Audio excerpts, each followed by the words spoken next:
Eu não sei mais nem se alguém ainda se importa de ver mais um vídeo sobre o Snyder Cut, mas como eu fui um crítico ferrenho desse diretor desde 2013, quando ele começou a fazer filmes do universo dos quadrinhos da DC, eu acho que eu meio que devo um pedido de desculpas a ele. Então vamos à minha resenha do Snyder Cut, ou o nome por extenso do filme.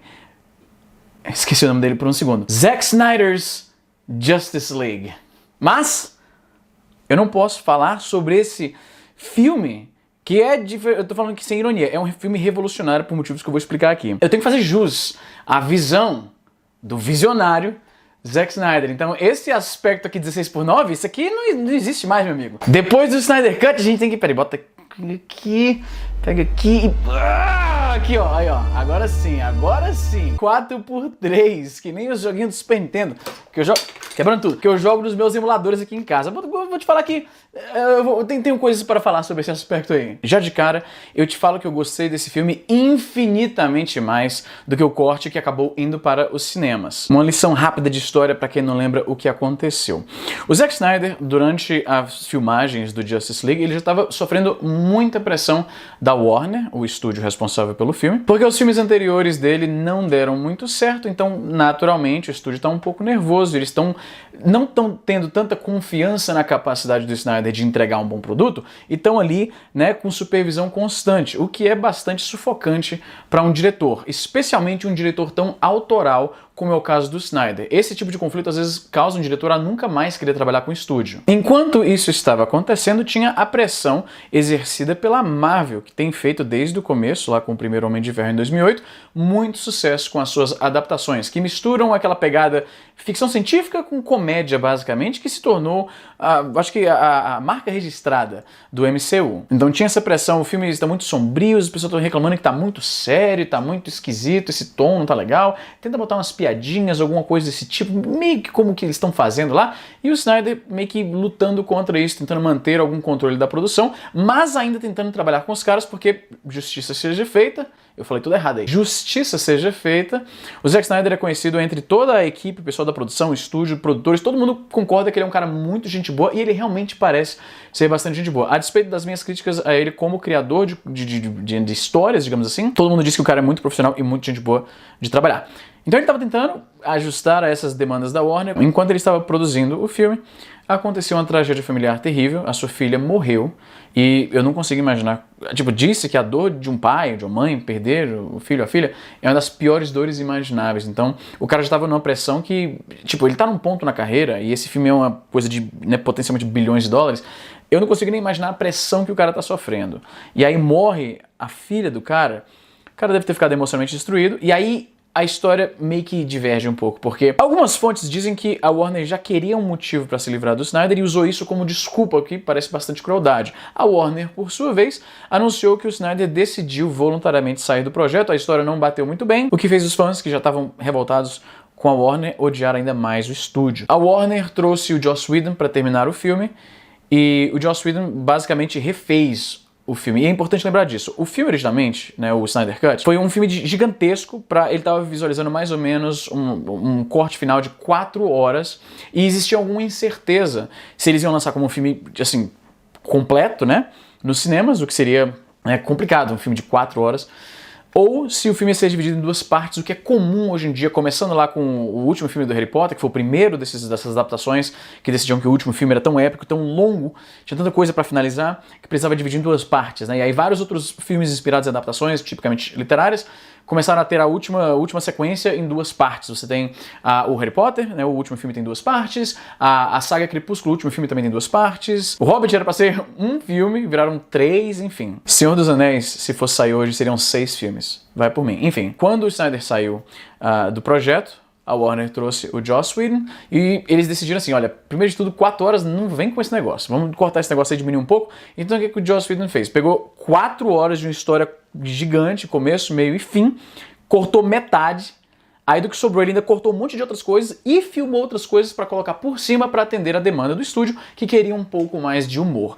Essa adição, embora funcione muito bem na MCU, você não pode simplesmente jogar piada em qualquer lugar. E eu gosto do humor do Joss Whedon no contexto correto dos filmes do MCU, que tem um tom muito mais leve e não se levam tão a sério, não são histórias tão tão profundas. Da mesma forma como eu adoro um solo esmerilhante de bateria, mas não faria muito sentido no contexto de um funeral. Portanto, essa adição do Joss Whedon foi o que eu achei de pior e as piadas são realmente horríveis.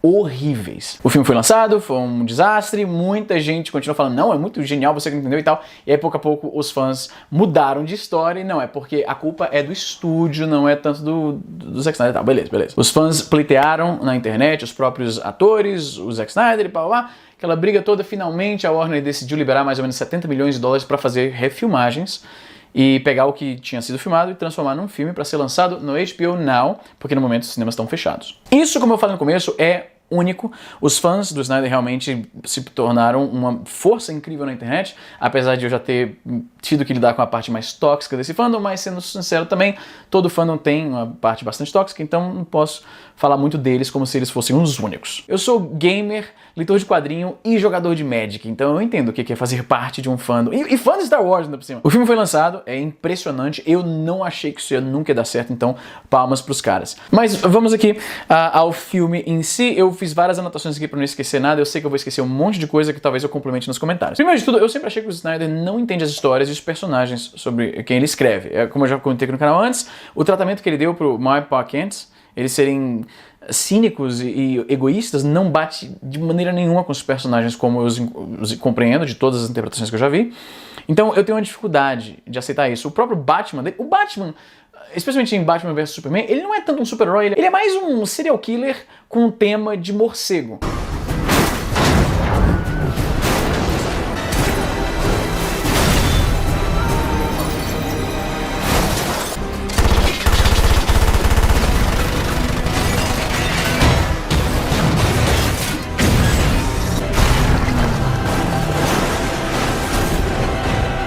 Porque ele mata um monte de gente, sai fuzilando, explodindo as coisas e tal. E eu vi uma entrevista do Snyder que ele fala assim, olha, na moral, por que eu acho de boa o Batman matar as pessoas? Porque ele não tá matando tecnicamente, ele tá explodindo um carro, ele tá fuzilando uma parede.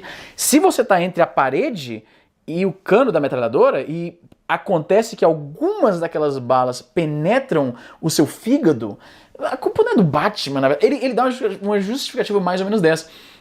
Eu fico imaginando o mundo em que esse Batman existe. Que o comissário Gordon chega na cena e tem um monte de gente morta, sangue por toda parte, cabeça e braço decepado. Aí ele fala, porra, o Batman tá foda, né? Não, mano, não importa que desculpinha você invente, o universo em que o Batman existe não é um universo que você chega num local e tem um monte de gente morta e a primeira coisa que a polícia pensa é, deve ter sido, pelo jeito, foi o Batman. Não existe isso. Então esse negócio de ele mata tecnicamente, ele não tá matando. Não, isso não cola. É mais um exemplo em uma montanha de exemplos que indica que o cara não entende muito bem esses personagens.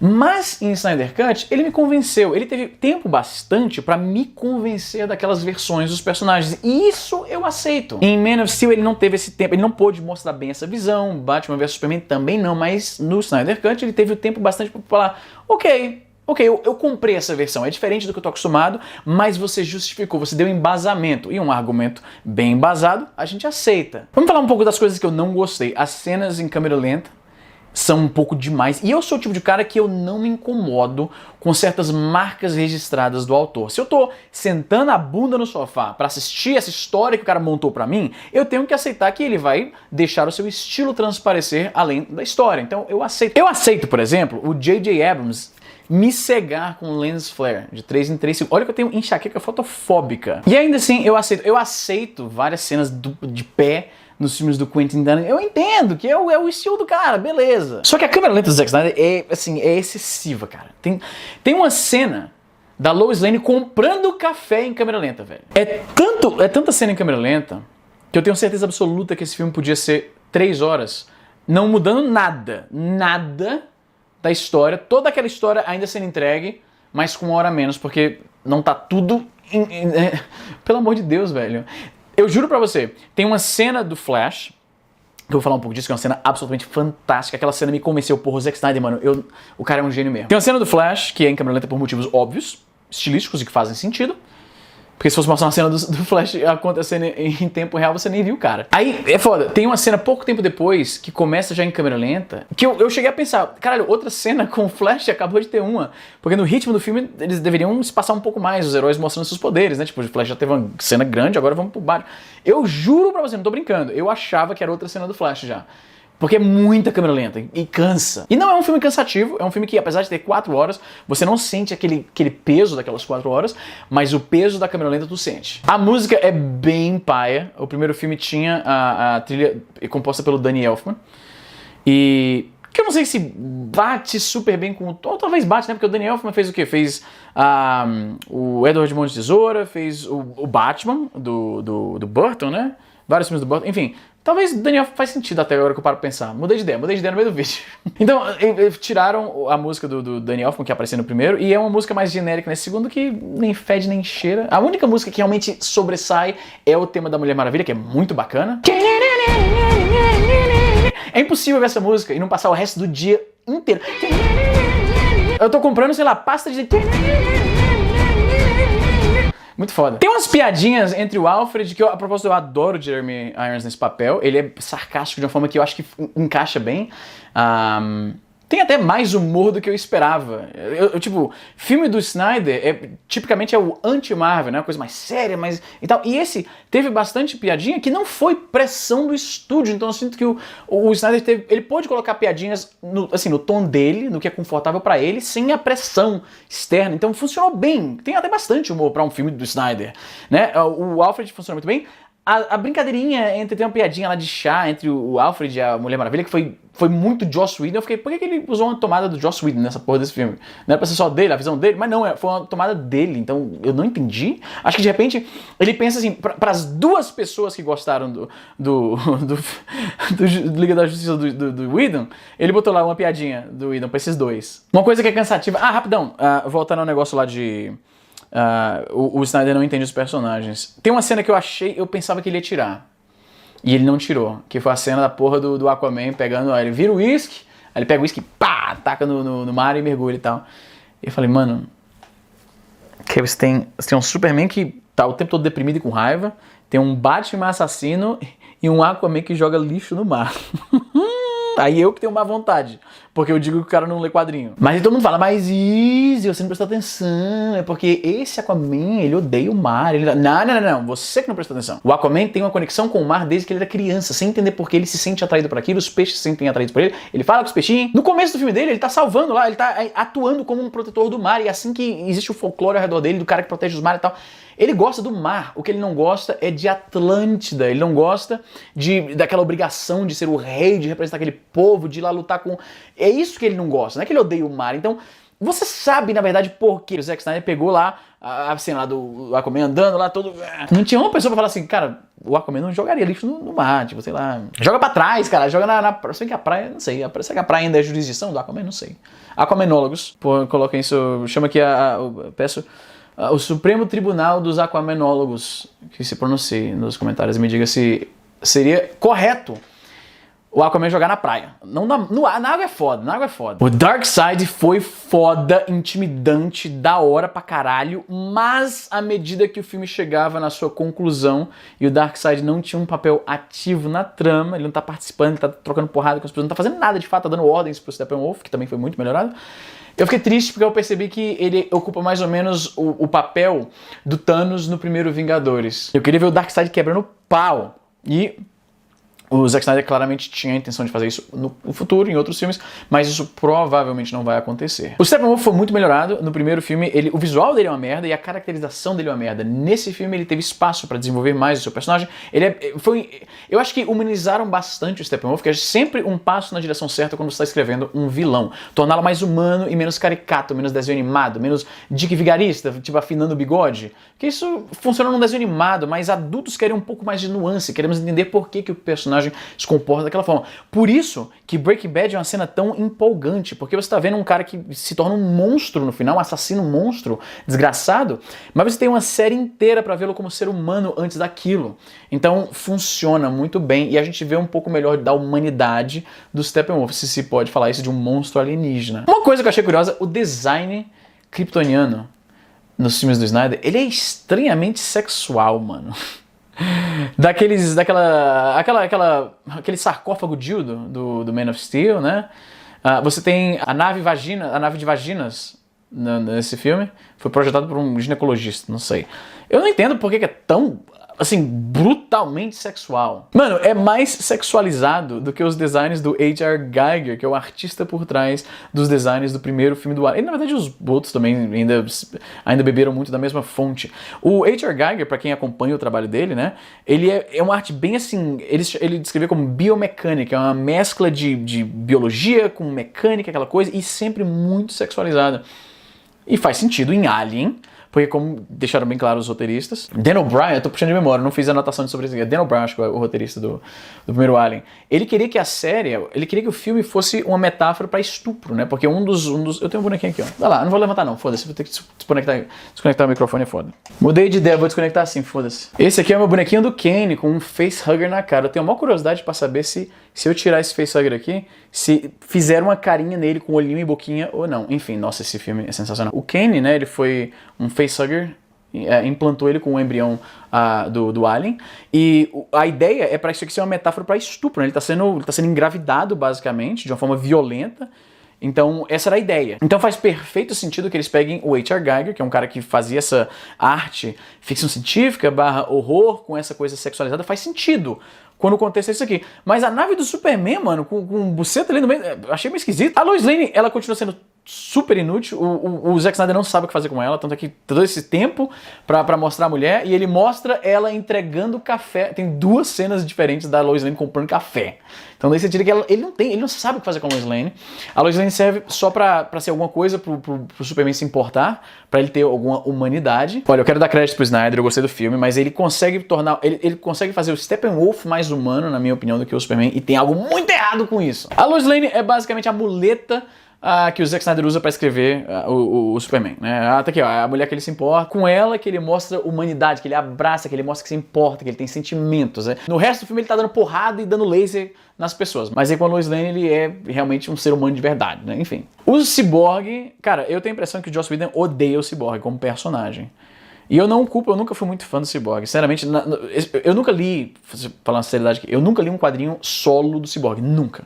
Eu sempre o leio na Liga da Justiça, e ele é um dos personagens mais... Ele é basicamente o oráculo da Liga da Justiça. Ele é o carinha do computador. Pra descobrir aqui, esse carinha, ele é esse cara, né? Basicamente, só que ele não faz isso aqui, ele faz aqui. É um filme do Cyborg, na verdade. Você vê que... Eu imagino que o maluquinho, esqueci o nome do ator que faz o Cyborg, quando ele viu o corte do Joss Whedon, ele deve ter ficado furioso, porque o Liga da Justiça é basicamente um filme dele, e esse filme expande muito mais quem ele era, a relação dele com seus pais, os poderes dele, porque no filme inicial você não entendia mais ou menos o que ele faz. No mundo hiperconectado como a gente vive hoje em dia, os poderes do Cyborg são assim, inacreditáveis, e a demonstração visual de como ele poderia ajudar as pessoas com os poderes, achei muito foda, que ele hackeia lá o banco da mulher, que ele tá observando à distância, e aí ele faz um movimento lá com a mão e aquilo expande a conta bancária dela, coloca dinheiro na conta bancária. Achei legal.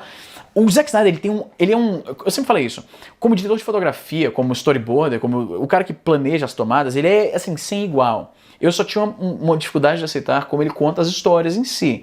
Mas o olho dele, assim, pra fazer as tomadas e tal, é fantástico. Falar a propósito da cena do Flash, que é uma das melhores cenas do filme, uma das melhores cenas de filme de super-herói que eu vi na vida, irmão. O Flash tá lá pedindo um emprego, e aí isso conecta com a história dele, né? Porque ele tá lá procurando emprego. Não foi uma cena aleatória, ele tá...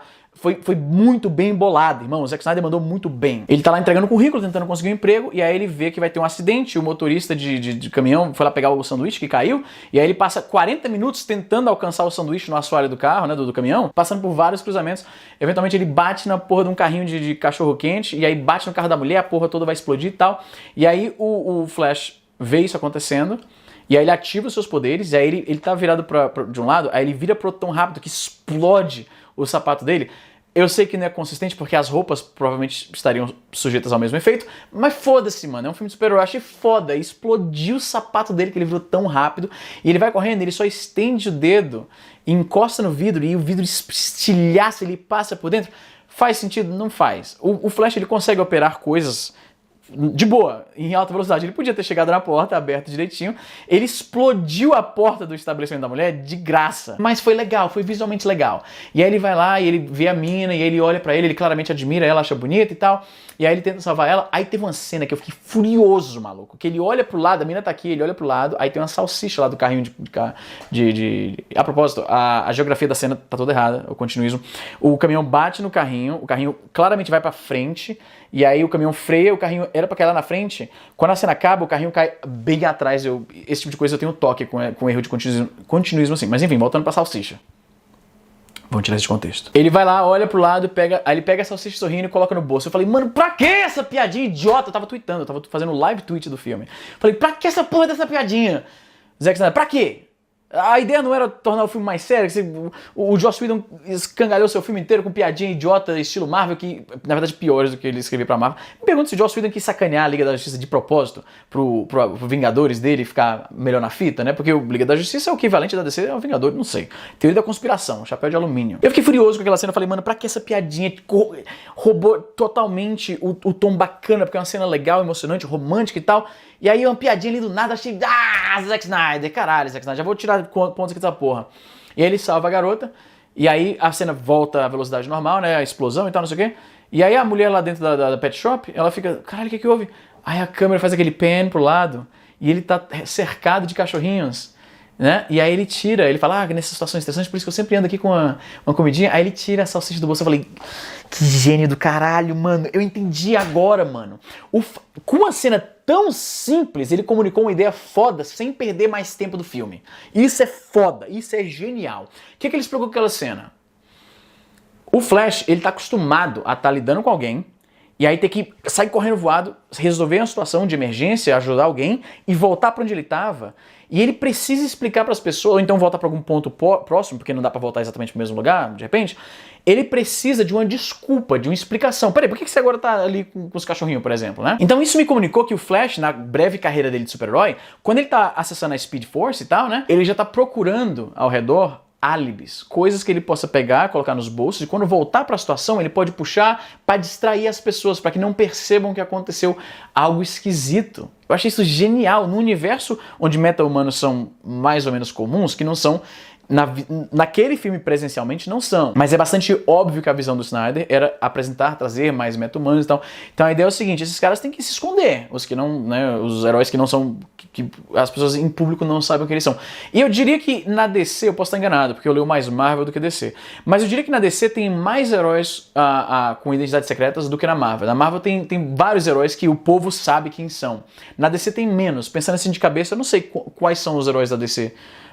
Que todo mundo sabe quem são. Posso estar falando bobagem porque não sou leitor assíduo da DC. Eu leio praticamente só Batman e Superman. Então, na Marvel, especialmente no universo Ultimate, os heróis são meio que super, assim, eles são famosos, todo mundo sabe quem eles são, entendeu? Tipo, eles são celebridades, basicamente. E pra finalizar esse vídeo, que já tá quase tão longo quanto o Snyder Cut, eu preciso falar da cena do Coringa, que foi completamente inútil. Não era uma cena que foi filmada na época da fotografia principal do Liga da Justiça, foi filmada pelo Snyder agora, eu não entendi porquê. A propósito, esse final, né, que é um de 50 finais, o filme parece, ele tem a síndrome de Senhor dos Anéis, o filme que acabou já, mas o diretor, não, mas vamos só mais coisinha, mas só mais uma coisinha, só mais uma coisinha, e são cenas completamente sem propósito, especialmente agora que tá quase determinado que não vai ter uma continuação para esse filme. O Snyder parece que quer simplesmente, né, já acabou, já deu, esse era o trabalho que ele queria entregar e já deu. Isso não impediu, claro, a comunidade a pedir que se restaure agora o universo do Snyder. Não sei se vai colar, não. Então, por a gente saber que provavelmente não vai ter continuação, o final do Darkseid, né, meio que aquela promessa de um confronto com os heróis, provavelmente não vai acontecer, então é meio paia. Todas aquelas cenas estabelecendo personagens e direções para onde a história vai ir, também foi muito sem propósito. A cena final do pesadelo, premonição, né, visão do futuro, do Batman, parece que tudo indica que a direção ali era ir para algo como o Injustice. A cena com o Coringa, quando saiu o trailer lá que mostrava esse Coringa ali do Jared Leto, né, que o pessoal não gosta muito, eu também não sou muito favorável a ele. Ele falou lá, né, Batman, nós vivemos numa sociedade, e aí a internet explodiu, porque vivemos numa sociedade, é um meme, comumente é um meme do 4chan, que é associado ao Coringa, mas não é uma fala do Coringa, não é uma frase clássica dele, nem nada do tipo. Quando esse trailer apareceu, a internet se dividiu, né? Os Snyder fans que iam gostar de qualquer coisa que ele faça, acharam genial, brilhante, foda, tem o significado dessa frase sim no trailer. E aí, pessoas como eu falaram assim, mano, eu acho que o Snyder pensa que isso é ele viu o meme na internet, ele pensa que isso é uma frase icônica do Coringa e ele pensou, vou colocar aquela frase icônica do Coringa no meu filme, sem saber que é um meme do 4chan, que não tem nada a ver com Coringa, é uma brincadeira. E aí ficou aquele cabo de guerra entre os dois lados. E no final das contas a cena não aparece. Quer dizer, a cena aparece, mas a fala é outra. E aí com isso você vê que o Snyder trollou todo mundo. Porque ele trollou os fanboys, que ficaram obrigados a, como sempre, ficar adorando tudo que ele faz. Então se ele fez o Coringa falar aquele memezinho do 4chan, é genial, brilhante, visionário. E os haters, né, o pessoal que não gostou, que ficou dando explicações de por que aquilo não encaixa, não faz sentido no filme. Embora o Snyder tenha provado que ele concordou com a gente e não com os fanboys, porque ele não colocou isso no filme, a gente foi trollado também, porque a gente ficou revoltado, reclamando, gastando a nossa energia na internet, explicando por que aquilo não faz sentido num personagem fictício, foda-se. E no final das contas nem era real. Então, boa trollada, ele zoou os fanboys e os haters e agradou os dois. Por causa disso, Zack Snyder, tu é um gênio.